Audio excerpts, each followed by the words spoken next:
Good to meet you, Sadia. Tell me about this meeting. It sounds very different. Hi Ian.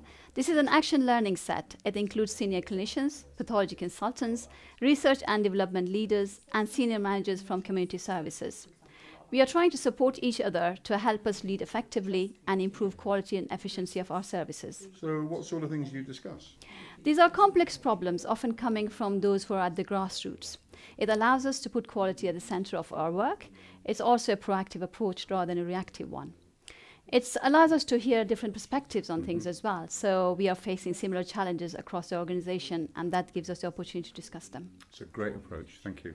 ISO 15189, David, just talk us through the key features of it. Okay, well, commonly people think of there being three elements: an internationally recognised standard, ISO 15189, an accreditation body that hopefully is internationally recognised, like UCAS, and of course government regulation.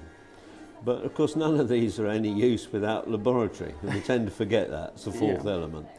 And then there are 5 stages, I think, in actually doing things. First of all, you can assess yourself, self-assessment by the laboratory, assessment by the accreditation body, more formal, the granting of accreditation, then the regulator mandates. This can be mandatory or in contract arrangements. I mean, CQC, for example, are very interested in knowing whether a lab's accredited.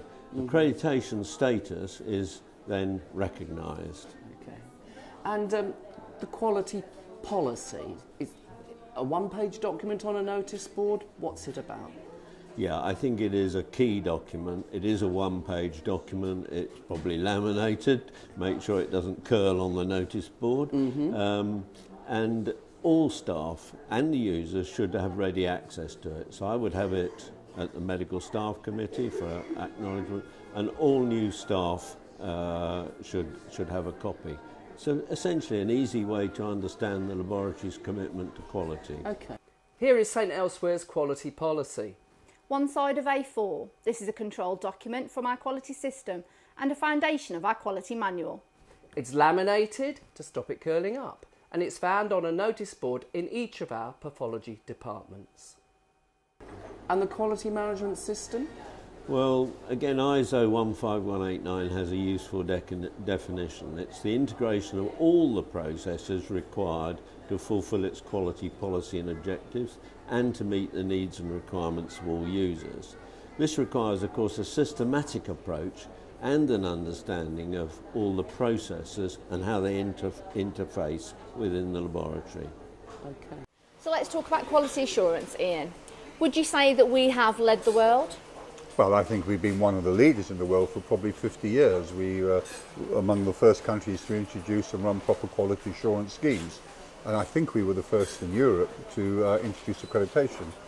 However, it currently runs on goodwill. This is not mandatory. And the systems weren't set up to provide assurance to the public and patients. And they are not fit to assist boards and commissioners to ensure statutory regulations are met. So changes need to be made. So looking ahead, what does the report say about changes in blood sciences? Well, I think there will be changes in blood sciences that will impact on the type of quality assurance is needed, indeed across all the disciplines. We know that in blood sciences there's been a huge amount of automation. I think this will continue, and maybe smaller devices, and I think we're going to see automation increasingly coming in microbiology and histopathology, which are going to pose some interesting issues on how we assure these disciplines. And of course results that previously took hours can now be done in a matter of minutes. Okay, error reporting, what's the big idea about?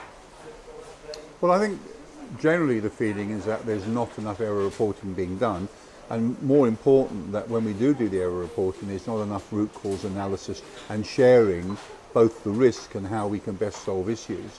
So we must ensure that existing guidance, which does exist in a number of areas, is rigorously enforced. But I think we need to encourage laboratories to do more error reporting as part of their routine governance procedures. Change in informatics. What do our patients want from our pathology IT? Well, informatics basically underpins a lot of what we're doing, partly because of the sheer volume of data that we have.